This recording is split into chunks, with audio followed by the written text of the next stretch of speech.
Un gusto saludar amigas y amigos a través de Corape Digital TV y las ondas de las emisoras comunitarias a nivel nacional. En estos días se está intensificando el debate sobre el fenómeno de El Niño y una de las preocupaciones es saber cuánto nos afectará, cuáles son los sectores más vulnerables, para lo cual existen acciones preventivas desde las entidades competentes, entre ellos los gobiernos locales. Por su parte, las comunidades del sector rural, ¿cómo están preparando para enfrentar el fenómeno del Niño? Vamos a dialogar con Galo David Plaza Vanegas. Él es dirigente de fortalecimiento político y territorial del movimiento indígena de Guayas. Bienvenido a los medios comunitarios del Ecuador Corape. Muy buenas tardes, compañeras y compañeros que nos siguen por este medio. Muchas gracias por invitarnos acá a compartir cómo estamos viendo, cómo nos estamos preparando acá en la costa, sobre todo en la cuenca baja de la provincia, sobre el tema del impacto, no del posible impacto del fenómeno del niño acá en la costa. Además de los efectos climáticos de la temporada que se registran en la costa ecuatoriana, ¿cómo está la situación del ambiente? ¿Ya se está evidenciando los cambios en el comportamiento de las mareas en el océano, por ejemplo, porque se considera que ahí sería el punto de inicio de los efectos?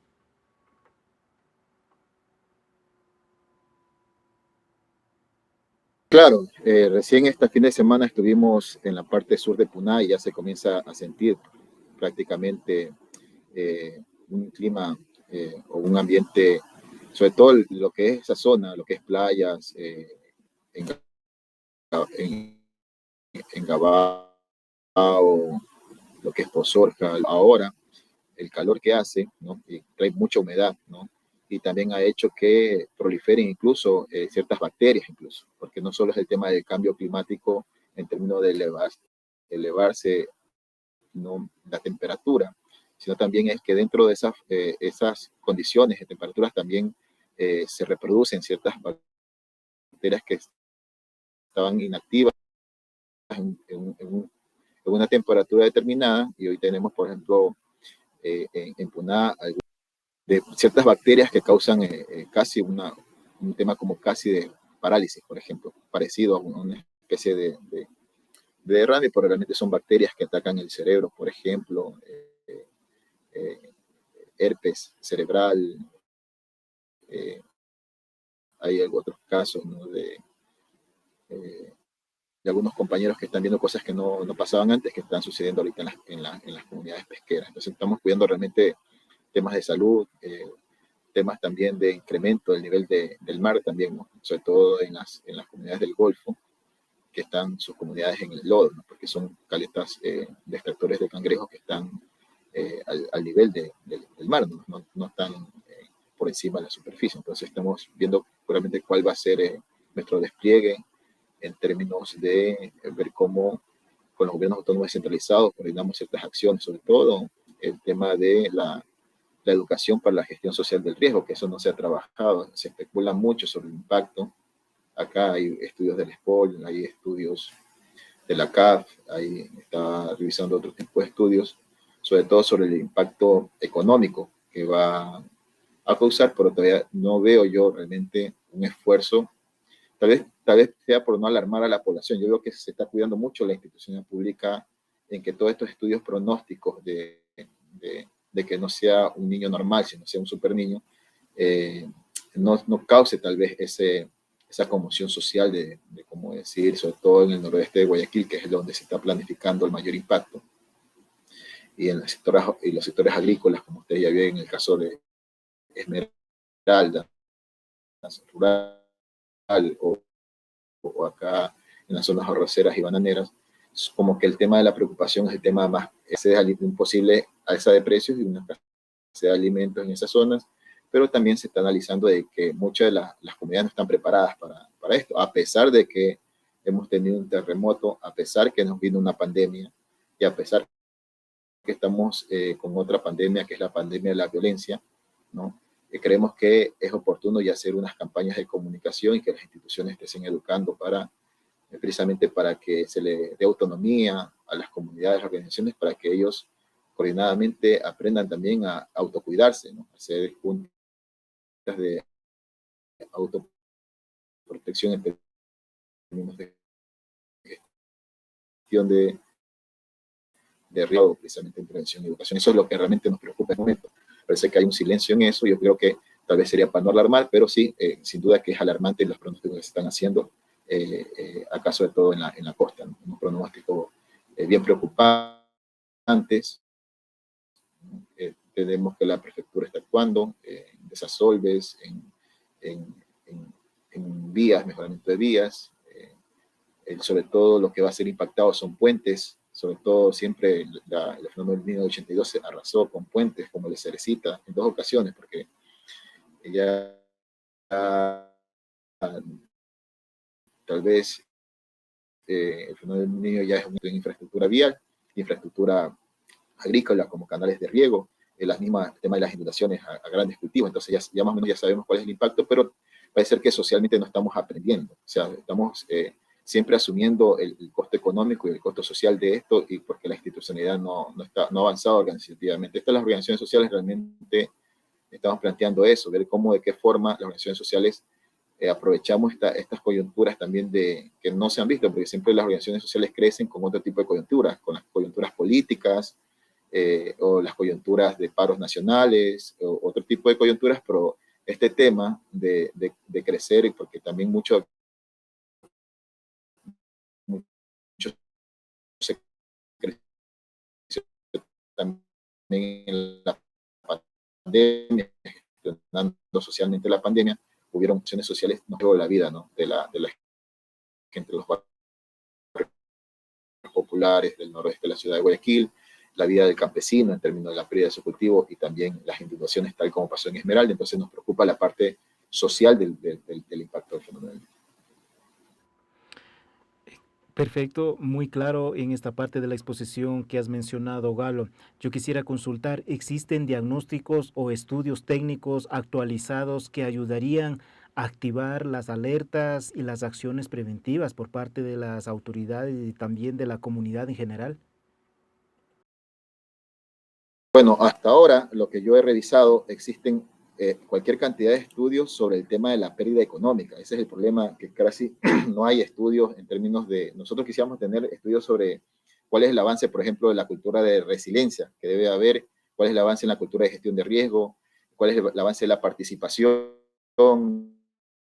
y qué hace el Estado para dotar de metodologías, herramientas e infraestructura para que la gente se pueda autocuidar o autogestionar un evento de cambio climático, porque no es solo el tema de la corriente del Niño, son los terremotos, es el tema también incluso del tema de la pandemia, y es el tema incluso de la violencia. Entonces no tenemos un Estado que haya avanzado hacia allá, y eso nos preocupa porque tenemos un Estado y la empresa privada, incluso agentes internacionales como la CAF, como el Banco Interamericano, el Banco Mundial, que hacen informes siempre sobre el tema del impacto económico. Entonces no tenemos informes sobre el impacto social, el impacto, por ejemplo, lo más cercano que podemos decir como impacto que nos preocupa es el impacto económico, pero sobre el PIB agrícola, por ejemplo. Entonces yo estaba sacando, ¿no?, cuál va a ser el impacto sobre el PIB agrícola, sobre todo en nuestra base rural, ¿no? Entonces, si nosotros ponemos el indicador que saca el estudio del Banco Interamericano, que más o menos está pronosticando, ¿no?, sobre todo en la región andina, en lo que es Ecuador y Perú, que si pasa este niño de un niño normal a un niño extraordinario, ¿no?, él tendría un impacto sobre el PIB superior al 1.5%. Sacándolo yo un cálculo a la provisión que hace el Banco Central, ¿no?, de un Producto Interno Bruto total de 73 mil millones de dólares, si nosotros aplicáramos solo al total del PIB, ¿no?, esta proyección del Banco Interamericano, tendríamos pérdidas económicas alrededor de 1.000 millones de dólares. Pues si solo cogemos el impacto sobre lo que es el PIB agrícola, que el PIB agrícola aproximadamente es el promedio de 14.33%, que son 10 millones de dólares, aplicándole ese factor de 1.5 sería en el sector agrícola un impacto aproximado de 156 millones de dólares. Ya, estos son proyecciones que he sacado que son evitables si los gobiernos provinciales que tienen la competencia, si los gobiernos parroquiales actúan en conjunto, sobre todo, no en el tema de mantenimiento de puentes, fortalecimiento de esos puentes que han estado sin mantenimiento mucho tiempo, vías, reforzamiento de vías con muros de gavión, que es lo que recomienda incluso los organismos internacionales, cuáles son las medidas preventivas, incluso, y hay ahorita un alto impacto porque ya hay agricultores que han perdido sus cultivos, ¿no?, actualmente, ¿no? Y se han eliminado los hilos, o sea, la unidad de almacenamiento se la liquidó. Eso es un gran error porque necesitamos unidades de almacenamiento para que no se especule sobre el arroz, porque estamos calculando que un saco que vale $30 estaría costando $70, $80 con un super niño. Entonces, y el arroz acá en la costa es prácticamente, ¿no?, el carbohidrato principal, ¿no?, de la comida del costeño. Entonces, y tenemos el tema de que también se perdió el tema de los seguros, ¿no?, de pérdida de cultivos por parte del MAGAT. Entonces, hay muchas cuestiones que se han ido perdiendo que eran un paliativo a las pérdidas que no están en este momento como política pública. Entonces, eso es lo preocupante, pero no hay precisamente informes institucionales que se preocupen por eso, sino que solo hay informes económicos financieros de la pérdida del impacto, pero no hay muchos informes que te digan en dónde se gestionó mejor. O sea, ¿qué aprendimos del terremoto de Esmeralda y Manabí, por ejemplo, sobre la cultura de resiliencia? ¿Qué aprendimos de la pandemia? Entonces, como que falta mucho en este país trabajar sobre la cultura resiliente, sobre la planificación comunitaria, porque acá mucho se cree que es las instituciones públicas que van a salvar la vida, y parece ser que las instituciones públicas llegan tarde. Nos llegaron tarde en la pandemia, llegaron tarde en el terremoto, están llegando muy tarde en controlar el territorio para que no se desate la violencia que está desaltando y está peligrando la vida, sobre todo de una provincia tan violenta como es la del Guayas. Entonces tenemos primero, anteriormente a este fenómeno del niño, tenemos que nuestra sociedad no se ha recuperado de la pandemia, prácticamente de la crisis económica causada por la pospandemia. Entonces entramos de la pospandemia a la crisis que estamos actualmente metidos. No solo es un tema de la descomposición del sistema de partidos, en el tema del modelo neoliberal, que es el Estado fallido que constituye un gobierno neoliberal saliente, sino también es la post-pandemia que se unió a ese modelo neoliberal. O sea, está la pandemia y ahora estamos entrando a un posible super niño en noviembre y en diciembre. Entonces, y ese super niño, aún el impacto económico progresivamente se da posteriormente, igual como pasó con la pandemia, que fue el impacto de la pandemia, pero también estamos sufriéndola ya no solo el 2020, sino estamos sufriendo 2021, 2022, estamos sufriéndola también el 2023. Lo mismo va a pasar con el super niño. El impacto sobre la economía nacional y local no se da solo en el impacto del niño, sino en los años posteriores. Entonces eso debemos de saber planificar. Sobre todo, ¿qué planificar primero? El cuidado de la vida.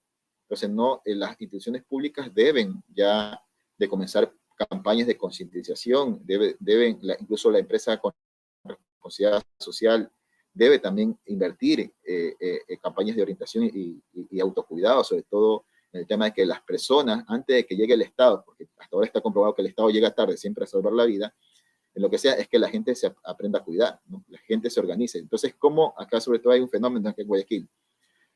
¿Cómo hacemos con un ciudadano, ¿no? Que sobre todo acá en Guayaquil tenemos una ciudad de consumo en la que se le dijo solo sálvate individualmente? Entonces, individualmente ha competido y está dentro de su casa, nomás pasa dentro de su casa metido. Cuando se le llama para que participe una minga barrial, no sale.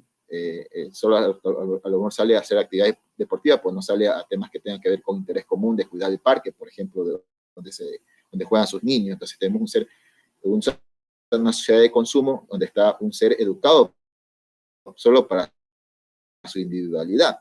Entonces le cayó la pandemia, que también le dijo que no salga a su casa porque se puede morir en la calle. Después le cae el tema de la violencia que tenemos en la calle, que también le dijo mejor quédate en tu casa porque si no te van a pegar un balazo. Entonces, a esa constitución individualista nomás del ser, ahora nosotros necesitamos que se constituya socialmente para el riesgo, para que gestione comunitariamente el riesgo. Entonces, esa es una cuestión que hay que hacerlo como país, ¿no? Y esto es un tema estructural, debe estar el Ministerio de Educación, tiene que estar la comunidad, porque no tenemos una cultura de resiliencia. ¿Qué más o menos explicaría una cultura de resiliencia? El fenómeno del niño es un fenómeno que se tiene inventariado, que el último dato desde que inició ya es cíclico, de 1871, creo que vi por la Spoil que ya viene inventariándose los impactos, y uno de los más recordados es el impacto del 82-83. Entonces, si ya sabemos cómo va a impactar y lo que causó en la provincia, ¿por qué no educar en eso? En esa memoria de cuidado, y saber cuáles van a ser los efectos en los territorios, en qué sectores, sobre todo la gente que sobre todo es impactada, es la gente que se ha colocado en los suelos más riesgosos, como son las salidas naturales de lluvia, ¿no? Suelo bajo, se han asentado sobre albarradas, sobre humedales, sobre pantanos. Entonces son siempre la población donde la población pobre que se asienta donde puede, es la población más perjudicada. Sobre todo acá calculamos que es toda la zona del noroeste de la ciudad de Guayaquil, la mayormente impactada por el fenómeno, que ahí deberemos concentrar la fuerza, ¿no? Muy bien, creo que la explicación que ha presentado Galo está muy claro y sobre todo queda una preocupación de que los gobiernos seccionales, autónomos, descentralizados de cada una de las localidades no cuentan con planes de contingencia obviamente actualizados y las acciones de mitigación, que es la planificación urgente que necesitan para salvaguardar principalmente el tema de la salud y el tema productivo que representa la economía de los pequeños y medianos productores. Te agradezco mucho, Galo David Plaza Vanegas. Él es dirigente de fortalecimiento político y territorial del Movimiento Indígena de Guayas, quien nos ha manifestado cuáles son las preocupaciones y las observaciones que en este momento tienen el accionar de las autoridades, que de manera preventiva aún no se ha puesto en marcha. Así es que un abrazo a la distancia. Muchas gracias por la invitación, y a cuidarnos y a poder sostener también la hora presente, y que hay que organizar una sociedad para aquello. Muchas gracias, compañero. Les invitamos a mantenerse pendientes de las noticias que generamos desde Corape Digital TV.